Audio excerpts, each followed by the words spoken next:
Giro Conte. Saúde e longevidade. 7h30 aqui em Cuiabá, está sintonizado aqui no seu Giro Conte. Hoje, sexta-feira, já viram aí, nós estamos com saúde e longevidade. Hoje com um tema importantíssimo, transtorno de personalidade, borderline, com o Dr. Washington Bruno. Bom dia, doutor. Prazer recebê-lo aqui sempre. Bom dia, satisfação estar aqui novamente, né? Falar sobre um tema importante. Eu sei que às vezes é um tema, talvez um nome que as pessoas não conheçam muito, ou que Sim. já tenham tido contato através da mídia e tudo, mas é um tema extremamente importante porque a gente tem uma faixa de diagnóstico muito baixa ainda, Sim. né? Então é importante a gente falar sobre isso. Acho que é importante falar primeiro o que é o transtorno de borderline. Primeiro assim, só pra gente conceituar aqui que é um transtorno de personalidade, Sim. né? A nossa personalidade, ela é formada, né, desde a nossa adolescência, com influências da infância também. Então, adolescência, início da vida adulta, e é a maneira que a gente se enxerga e enxerga o mundo à nossa volta. Sim. Como a gente lida conosco mesmos e com as pessoas à nossa volta. E quando a gente tem alguma dificuldade na formação da personalidade, ou seja, eventos traumáticos, dificuldades de vida, problemas familiares, que são intensos o suficiente, pode-se desenvolver uma dificuldade de amadurecer em algumas áreas da nossa funcionalidade. E aí formam-se os transtornos de personalidade. O transtorno de personalidade borderline, ele ganhou esse nome porque, de acordo com a descrição psicanalítica, fica ali entre a psicose e a neurose. Tem uma oscilação entre extremos que fazem com que a pessoa tenha muita dificuldade de lidar com eventos estressores da vida, né? Com dificuldades normais, naturais da vida. E é um transtorno que gera muito sofrimento por conta disso, né? Os transtornos emocionais, normalmente quando surge com uma grande personalidade, ela termina virando quase modismo, né? Nós saímos aí o primeiro que teve foi, que eu lembro, né? Tô falando historicamente aqui no Brasil, foi da novela Irmãos Coragens, onde acho que a Regina Duarte que fazia o papel, né?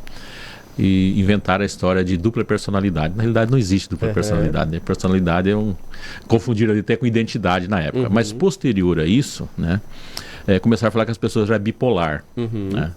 Queria que você fizesse mostrasse conceitualmente essas diferenças. E isso é muito comum acontecer, né? Ou se a gente for pensar no transtorno afetivo bipolar, que é um outro diagnóstico totalmente diferente, ele entra no que a gente chama de transtorno de humor. Então, a depressão é um transtorno de humor.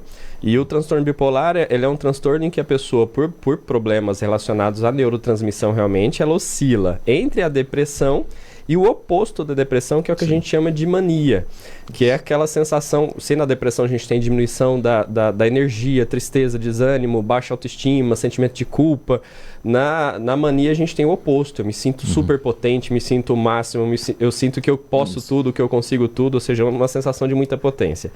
Então, esse transtorno, o tratamento é um tratamento que depende de tratamento medicamentoso para o controle, e que outros fatores, inclusive das psicoterapias, ajudam muito nesse controle. Já o transtorno de personalidade borderline, ele tem um funcionamento totalmente diferente disso, né? Ele tem, e aí é que vem a confusão, né? Porque no transtorno borderline existe uma oscilação muito rápida. Então, geralmente associada a eventos de vida. Então, talvez um medo de separação, um medo de abandono, faz com que aquela pessoa oscile de maneira rápida para a raiva ou pro desespero, pro choro, para a intensidade realmente emocional.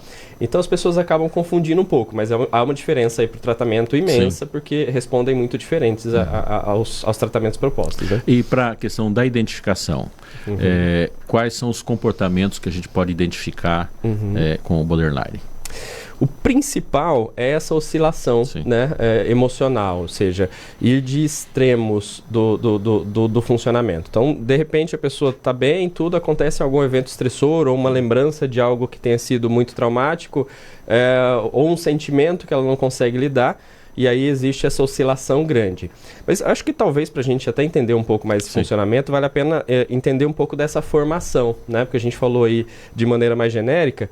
Então, para que se desenvolva um transtorno de personalidade borderline, via de regra, existem um sentimento ou acontecimentos relacionados a ou violência física ou sexual, principalmente na primeira infância, associado a, ou também, né? Desassociado de negligência importante também. Então, imagine alguém que cresceu lá na fase da infância, em que a gente precisa ter o sentimento de proteção. Imagine que essa criança não se sente protegida. Então, ela começa a entender o mundo à sua volta como se fosse ameaçador para si mesmo. E a figura dos cuidadores, sendo pais ou outros cuidadores, não é suficiente para que esse cuidado exista. Então, essa pessoa ela cresce com um sentimento de que ela sozinha precisa resolver as coisas e que todo mundo que entra na vida dela entra ou para abusar, machucar ou para abandonar. Sim. Então, a formação desse ego que vai se fragilizando, ela vem de uma maneira em que essa pessoa começa a relacionar todas as outras relações afetivas do futuro a esse sentimento. Tanto é que um sentimento que é muito descrito pelos pacientes que têm um transtorno borderline é que existe um sentimento de vazio intenso muito grande, um vazio interno muito grande, Sim. na verdade.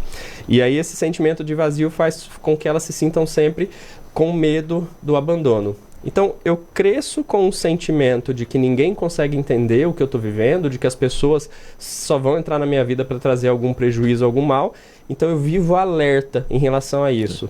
Pequenos sinais eu vou interpretar como um sinal de que vai acontecer de novo, Sim. aquela pessoa vai me abandonar outra vez.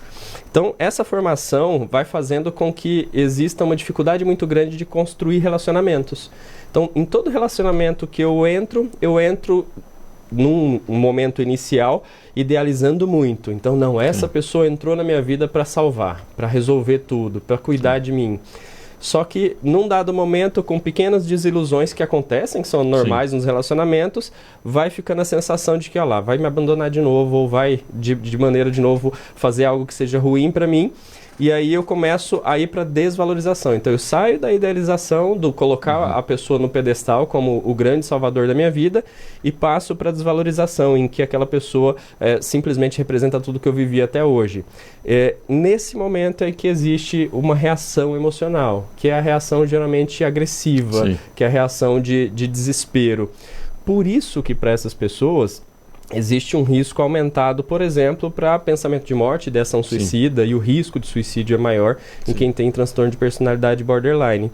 Então, é muito característico que esse comportamento, ele acaba, inclusive, inviabilizando relacionamentos. Porque se imagina entrar num relacionamento em que o tempo inteiro você precisa provar que você está ali, que você está presente, que você quer o bem, que você gosta, que ama. Então chega um momento em que aquela pessoa que está ali junto já não consegue ficar. Via de testagem, né? Exatamente. Testando o tempo todo os sentimentos, né? Exatamente. E no caso de pessoas que têm o transtorno, qual a reação, por exemplo, de produtos que causam, pode causar percepções alucinógenas, por exemplo, bebida alcoólica, um remédio, alguma coisa. Ele pode agravar isso? É legal falar sobre isso, né? Porque, via de regra, para o transtorno de personalidade borderline, o tratamento medicamentoso ele não é a primeira linha de tratamento. Sim. A primeira linha de tratamento é as psicoterapias, principalmente terapia familiar.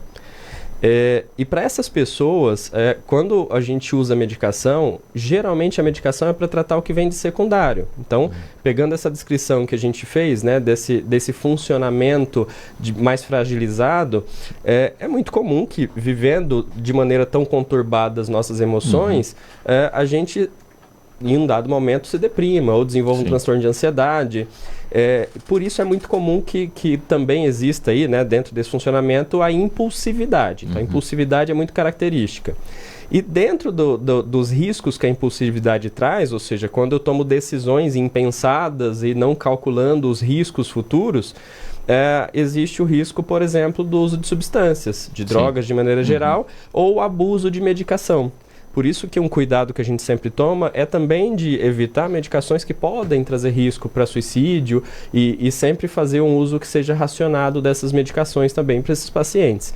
Então existe um risco muito maior também nesses pacientes de dependência química, de uso inadequado de medicações, de abuso de medicações.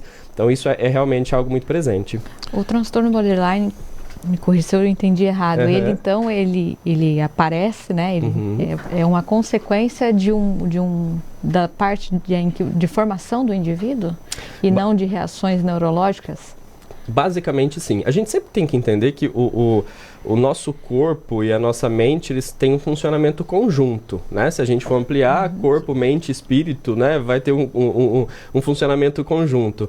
Então, não existe uma dissociação completa. Tudo que interfere na minha vida pessoal, nas minhas vivências, vai interferir no meu corpo, e tudo que acontece no meu corpo interfere também na minha vivência emocional, afetiva. Então, existem sim alterações neurológicas, podemos dizer que vão acontecer com o tempo, sim, mas o que é determinante são as experiências de vida, né? Então, todas as experiências vivenciadas ali na infância e adolescência vão contribuir para a formação, né, desse funcionamento que acontece no transtorno de personalidade borderline. E, geralmente, quando existem esses quadros de negligência, abuso, então é muito comum que os pacientes tragam histórico de abuso sexual, por exemplo, né? Imagine você, numa fase da vida, né, da infância ali, ou talvez início da adolescência, sofrer algo que é extremamente agressivo, um abuso sexual, por exemplo. E que você sinta que não tem como ninguém perceber, ou você fala para alguém da família, a pessoa não confia, não dá importância para aquilo, ou você não consegue comunicar porque tem a sensação de que as pessoas à sua volta não estão abertas, não estão te ouvindo. Então aí começa esse sentimento de que eu realmente estou só estou aqui no mundo num contexto de sofrimento, então eu preciso me proteger e as pessoas não estão à minha volta para me proteger. Então, essas vivências, elas são realmente mais determinantes. Então, isso para chegar na minha próxima pergunta, tem uma forma de evitar? Sim, sim. Um cuidado importante que a gente precisa ter na infância é entender que o básico para a criança se desenvolver é o sentimento de proteção, é a segurança afetiva. Então, a segurança afetiva de maneira ampla, então, emocional, alimentar, né, financeira, então, a segurança de maneira geral. Então, isso é um fator extremamente protetor, porque vai fazer com que realmente a gente evite esses quadros. Então, mesmo tendo segurança financeira alimentar, ainda podem ocorrer quadros de negligência e abuso. Às vezes as pessoas associam, né, a negligência a situações de pobreza, a miséria, da miséria. E não é, né? A negligência é emocional, né? Exato, a negligência emocional afetiva pode acontecer mesmo em outros contextos, né? Então, com certeza tem uma relação, sim. O alimento emocional é tão importante quanto o proteico, né? Não tem como separar um do outro, né? E existe tempo na vida que isso possa aparecer, desaparecer? Como que é, assim? Aonde é mais comum? Aonde vai surgir isso? Né? Via de regra, final da adolescência, adulto jovem, tá? Assim, surgir como percepção, né? Porque é aquilo que a gente falou, as experiências já vêm acontecendo ali desde infância, geralmente adolescência. Então, os sintomas começam a se manifestar de maneira mais intensa na adolescência. A gente até falou um pouco de adolescência aqui, né? A adolescência é um período de transição, né? Da infância, em que eu preciso de proteção, de cuidado, que eu não tenho autonomia para tomar decisões, porque eu não consigo, até a fase adulta em que eu preciso ter autonomia para tomar minhas decisões e assumir as responsabilidades. Então, nesse período, é um período importante em que eu começo a questionar o mundo à minha volta na adolescência. Então, eu começo já a negar um pouco só as vivências familiares e começo a dar mais atenção e importância para as vivências do grupo fora de casa, dos amigos e das influências externas. E a aprovação do grupo fora, ou seja, dos amigos, da roda que eu convivo, ela é importante para mim. Então é natural que o adolescente questione mais, que o adolescente seja um pouco mais impulsivo, que o adolescente se arrisque um pouco mais. Dentro de certos limites, a gente considera natural. Mas nesses casos, a gente começa a ver algo além do que seria esse natural. Então, é o arriscar-se demais. O ter comportamentos, por exemplo, então, final da adolescência, início da fase adulta, de risco. Então, o uso de substâncias, o sexo sem proteção, sem cuidado, com risco em relação a isso. Dirigir, por exemplo, em alta velocidade. Então, é um funcionamento que inclui vários desses riscos, né? Então, não quer dizer que alguém que dirige em velocidade ali na adolescência tem um transtorno borderline, mas é algo que chama atenção. Mas, via de regra, o que vai chamar atenção, por exemplo, para busca de tratamento é quando aparecem pensamentos de morte, ideação suicida, um transtorno de ansiedade, um episódio depressivo, ou seja, quando a comorbidade acontece, quando você já tem o resultado negativo daquele funcionamento. Então, nesse período é mais comum a gente identificar e iniciar e a família se preocupar. O que é mais comum é que as pessoas, quem tem o transtorno de personalidade borderline tenda a ter uma melhora com o passar do tempo. Então, a prevalência é maior em adultos jovens e muito mais baixa em pessoas com idade ali da fase adulta mais avançada. Então, isso já é mais comum.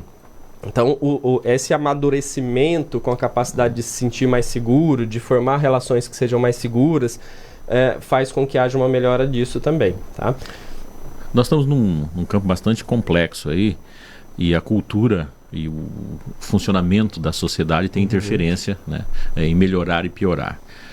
Nós vivemos num momento onde as redes sociais é muito presente na vida das pessoas. E a rede social ela lida muito com julgamento. As pessoas que têm transtorno de borderline, elas sofrem mais com o julgamento, principalmente a questão das redes sociais. Como é o uso das redes sociais para quem tem transtorno? Vamos pensar assim, né? É legal essa pergunta, né? Porque elas sofrem mais com julgamento, mas pensa nesse histórico que a gente falou. Essa pessoa já vem em sofrimento desde a infância, boa parte das vezes, ou até desde a adolescência.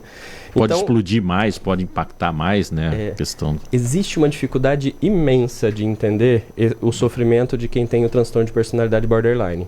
Imensa. Por quê? Porque o que as pessoas enxergam são só os resultados negativos. A raiva, a impulsividade, a briga, o medo do abandono. Então, quem está de fora se incomoda muito com isso. E aí existe um julgamento de que é frescura, que essa pessoa está exagerando, que só quer chamar atenção. A gente ouve muito isso. E via de regra, ninguém que esteja saudável precisa chamar atenção de nada. Então, esse é o primeiro ponto, né? Se você está saudável, você vai chamar atenção por quê? Por que você vai precisar de uma maneira agressiva ou emotiva chamar a atenção de alguém que olhe para você com carinho e cuide de você? Então, esse já é o primeiro sinal de sofrimento, né? E por conta disso, existe uma ausência realmente de um olhar de cuidado.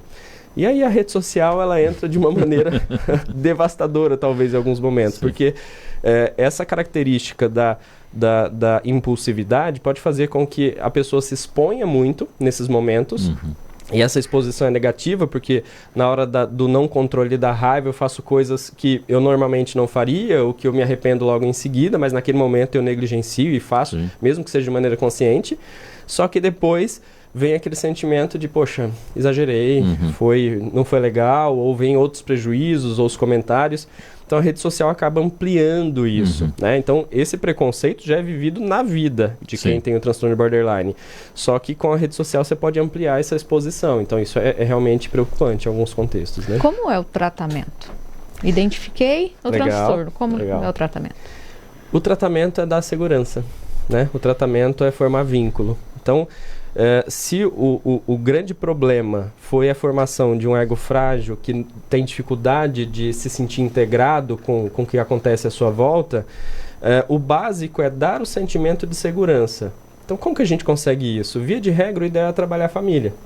Então, se você trabalha o contexto familiar e melhora a capacidade de comunicação, esse é um passo imenso para a melhora. Só que nem sempre você consegue que a família participe. Se a família já é disfuncional desde sempre, às vezes você não vai conseguir. Isso é muito comum. Então, o trabalho com o paciente é sempre no sentido de, primeiro, melhorar a sua expressão emocional. Então, um cuidado que a gente pode sempre fazer é assim: tá bom, vem um sentimento de raiva, como é que você age? Eu explodi, eu bati, eu briguei, eu falei que ia me matar, foi. Ou seja, aquilo foi um sentimento genuíno. Você não faz aquilo por nada ou só para chamar atenção, mas foi o que conseguiu fazer naquele momento. Mas hoje, agora que você está calmo, o que você acha disso? Como é que você se sentiu naquela situação? Não foi legal e não sei o que, tá bom. Então imagine que isso aconteça agora. O que você sentiu antes de explodir? Antes de passar do limite.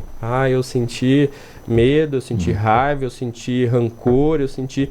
Então esse é um passo importante, talvez de maneira inicial, óbvio que tem muito mais do que fazer, mas para a gente começar a identificar o sentimento. Isso vale para todo mundo, tá? Então ninguém explode do nada, ninguém fica chateado do nada, sempre existem motivos, sejam eles reais do que aconteceu nesse momento, ou de vivências passadas, de lembranças, de medos que a gente tem. Então, esse é um passo legal para a gente trabalhar. Identificar o que eu sinto faz com que eu consiga prever o comportamento. Então, quando eu sinto raiva, eu explodo, eu brigo, eu bato. Ótimo. Então tá. Então, você está sentindo raiva, o que dá para fazer?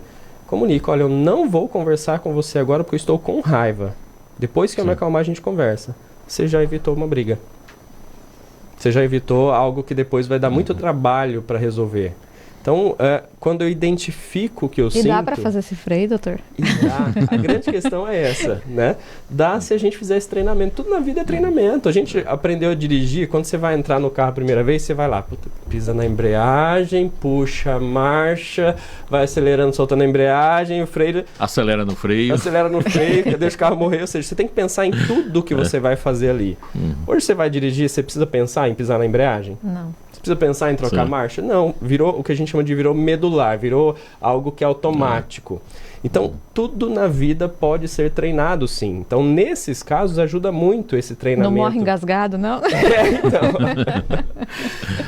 Pode incomodar muito no começo, mas esse é o ponto. No primeiro momento, você dificilmente vai conseguir fazer isso. E você está certa. No primeiro momento, você dificilmente vai conseguir, mas aí você para e pensa depois, tá bom, eu não consegui, mas por quê? Aí você volta a fazer esse ciclo.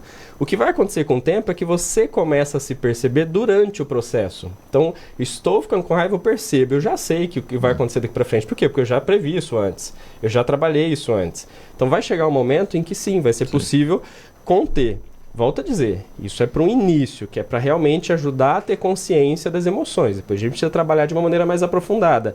Mas ajuda muito, porque eu evito situações que são constrangedoras, que são de perdas, que afastam as pessoas que eu amo.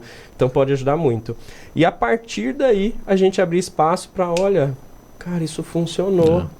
Então esse cara aí essa pessoa aí que está tentando me ajudar, o psicólogo, o psiquiatra, a pessoa o terapeuta, essa pessoa está realmente querendo me ajudar. Ou seja, aquela sensação de proteção vem. E aí a gente abre espaço para trabalhar e aí se conseguir trazer família, as pessoas próximas, o auxílio é muito mais efetivo, né? Na psicanálise, a gente diz que tem um termo que a gente trata que é cultura do conflito. Tem pessoas que gostam da cultura do conflito e convivem na cultura do conflito. Como uma pessoa que tem o transtorno de borderline pode ser prejudicado, como que ela pode lidar dentro ou com pessoas que têm porque viver no ambiente, a cultura de conflito. Esse é o grande ponto, né? Tudo que acontece conosco é da nossa responsabilidade a lidar. Sim. Né? Então, se eu simplesmente não assumo a responsabilidade sobre os meus atos, inclusive sobre as minhas emoções, eu sempre gero a expectativa de que o outro faça um movimento de correção. E aí, entendendo esse contexto da cultura do conflito, isso está acontecendo à nossa volta o tempo inteiro, né? Então, se eu simplesmente olho para fora e falo, tá vendo? Ninguém ajuda porque as pessoas não fazem nada, porque as pessoas não contribuem, como é que eu vou melhorar se você não faz a sua parte? O primeiro ponto é isso, eu preciso assumir a responsabilidade sobre o que me cabe. Eu preciso voltar para mim e me entender como um ser que precisa ser autônomo e que precisa gerir as próprias emoções. Quando eu faço isso, eu adquiro a capacidade de entender que, olha, as pessoas vão fazer coisas ruins à minha volta, as pessoas vão me prejudicar em um dado momento. Assim como eu faço isso em vários momentos e às vezes nem percebo. Sim. Faço porque é algo que naquele momento eu não percebi, porque é natural um comportamento e a pessoa se incomoda. Então o grande ponto é voltar-se para si e aí sim, a partir do momento em que você se define como prioridade, a gente passa a conseguir colocar limites nessas relações. Então, tudo bem, você vai continuar me tratando assim, olha, para mim não dá muito, né? Então, vamos tentar ajustar? Se não dá, olha, obrigado, mas, né? Tchau. É o famoso traçar o risco no chão. Não somos siameses, né? Exatamente. Você ficar ali grudado, né? Tem que escapar. Porque, assim, quem convive na cultura do conflito é um negócio terrível, né? A grande alegria do dia é o problema. A solução é a tristeza, né? Sim. E se você pega uma pessoa que de repente cai nessa armadilha, você pode levar a pessoa ao suicídio, né? Sim. Negócio... E porque é isso, né? Eu simplesmente vou reforçando alguns conceitos que eu já trago comigo. Sim. Então, se eu não fizer o movimento de assumir essa responsabilidade de que, olha, eu preciso realmente mudar alguma coisa, a tendência é de que eu só reaja. E a reatividade faz com que eu perca a autonomia. Né? Exatamente. 7 horas e 55 minutos. Voou o tempo. Não é possível. Assunto rápido. Voa. Voa o tempo. Doutor, muito obrigado. Até a próxima sexta. Até a próxima sexta, eu acho que o Dr. Gabriel vai estar aqui. Eu vou, se eu conseguir, eu venho com ele aqui também, tá? Maravilha. Mas foi um prazer, tá? Obrigado pela oportunidade de falar sobre um tema importante aí. A gente vai abordar outros ainda. Muito importante. É um tema que lá de vez em quando a gente volta porque ele é muito presente. Giro Conte.